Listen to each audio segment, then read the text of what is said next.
Right friends, welcome back to News Analysis. We are going to deliberate on China and our neighbors. The topic is relations of China with our neighboring countries. And after 20 years or 30 years down the line, the question here is China going to be the monster in our backyard? Because the actions of China in our neighboring countries, probably except Bangladesh, the actions of China, if you analyze clearly, maybe 20 to 30 years down the line, definitely is going to create problems for India. Its economic might is spreading tentacles in our neighboring countries. I have analyzed in detail. Please look into it. First, China and Pakistan. Let us see the relations between China and Pakistan. First point, $46 billion China-Pakistan economic corridor. The irony is it is passing through Pak-occupied Kashmir region. India objected to it. And this $46 billion China-Pakistan economic corridor connecting Gwadar port with Kashgar city is likely to transform Pakistan economically in near future if terrorism is controlled in that country. And this is going to transform Pakistan in future if Pakistan is able to control terrorist groups in that country. Then second point is Pakistan's nuclear, missile and conventional arsenals are being supported or developed by China. It is a known fact. So the strategic relation between China and Pakistan is bound to increase in near future. Third point is China welcomes political leaders and visitors from Pakistan occupied Kashmir region, then which is not palatable for India. Then in United Nations, China being a permanent member of United Nations Security Council protects Pakistan-based terrorist groups such as LET, Jaish-e-Mohammed from international sanctions. All of you are well aware about the recent case also. China is permanent member of United Nations Security Council and it protects the terrorist organizations from international sanctions. It shows the softening stand of China with regard to Pakistan, even in case of terrorist groups. Then, because of China's standoff with Uyghur Muslims. You may ask, who are Uyghur Muslims? Uyghur Muslims are of Turkish origin and they are staying in Xinjiang province in China. And there are allegations that their basic rights are being violated by Chinese government and they are up in arms against Chinese government, and as they are of Muslim sect, they need the support of another Muslim country so as to solve the problem with the Uyghur Muslims. So because of the issue of Uyghur Muslims, the relationship between Pakistan and China bound to increase in future. So these 5 points clearly shows, out of all, the first point, $46 billion economic corridor is going to bind the relationship between Pakistan and China in near future. If you look at China and Nepal, when border supplies were affected during Madhesi agitation, Nepal knocked at the doors of China for essential supplies and petroleum fuels, knowing very well that the terrain is not favorable. Even then it knocked at the doors of China. And second point, when the Nepal Prime Minister visited China, China agreed to provide the transit facilities from Tianjin seaport for transit of Nepali goods imported from other countries. At present, they are using Haldia port in India. Haldia is around 1000 kilometers from Nepal, whereas the Tianjin port is 3000 kilometers from Nepal, and the terrain is also not favorable. Even then, Nepal asked China for providing transit facilities through China from one port, and this shows that Nepal is going to strike an equation with China in near future. Look into the third one. It was also decided when the Nepal Prime Minister visited China that both sides will exchange ideas on constructing cross-border railways as soon as possible.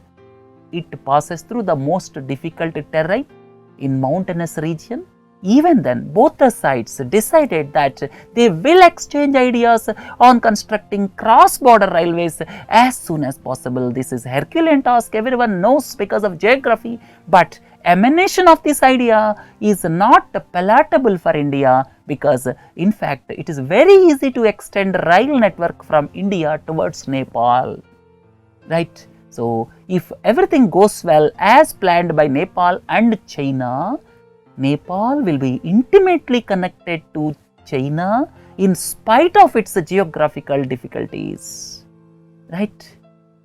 Look at China and Sri Lanka. During Mahinda Rajapaksa time, Sri Lanka tilted towards China. However, during the first year of coming to power, Maithripala Sirisena tried to correct that imbalance. But once again, things are turning towards China. Recently, both the countries decided to iron out the technical details with a view to give go-ahead for Colombo Port City project. This Colombo Port City project, $1.4 billion project, which was conceptualized during Mahinda Rajapaksa time, was suspended on environmental concerns, and now both the countries decided to iron out the technical details with a view to give a go-ahead to the project, and economic compulsions of Sri Lanka might have precipitated to take this decision.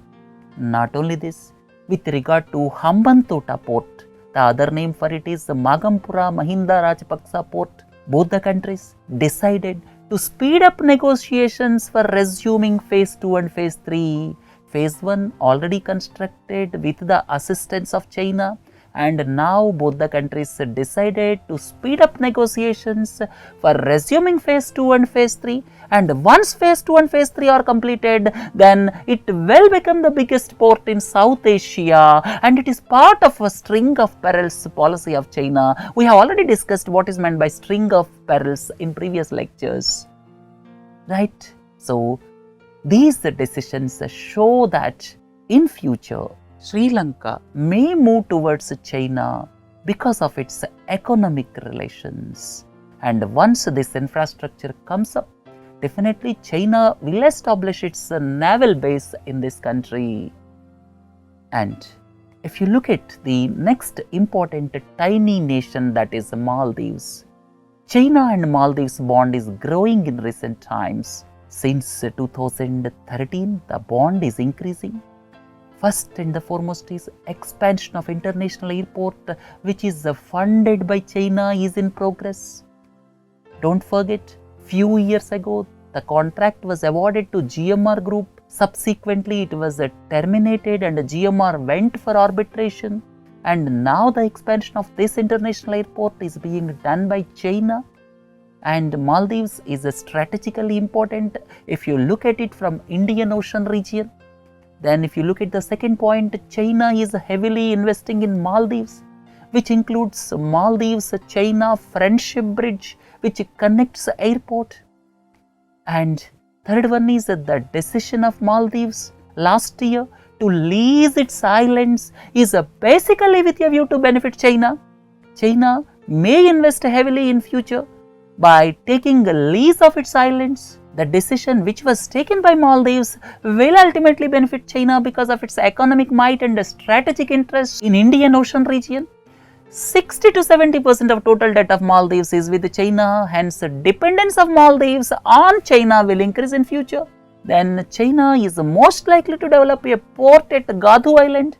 This is near international major shipping passage, which will have strategic importance. So, these are the issues if you look at the Maldives. So, we have discussed in detail China's future plans in Pakistan, especially $46 billion infrastructure corridor. Then China and Nepal, the proposal to get transit through China from Tianjin seaport, as well as possibility of extending railway line to Nepal through Tibet.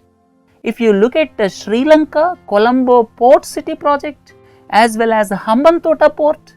Then if you look at Maldives, several infrastructure projects by China are in progress and likely to be taken up in future. So, if you look at all these aspects in a nutshell, it appears after 20 to 30 years down the line, China will be a monster in our backyard. And is India ready for it? And India should take steps so as to counter the onslaught of China, which is basically coming up with its economic might in the countries around India, right? So, definitely after 20 to 30 years, China is going to be a monster in our backyard, and India should preempt this and take necessary steps so as to maintain cordial relations with its neighbors, especially Maldives, Sri Lanka, Nepal, if not Pakistan. Right friends, with this let us conclude the news analysis. Have a nice day. Thank you.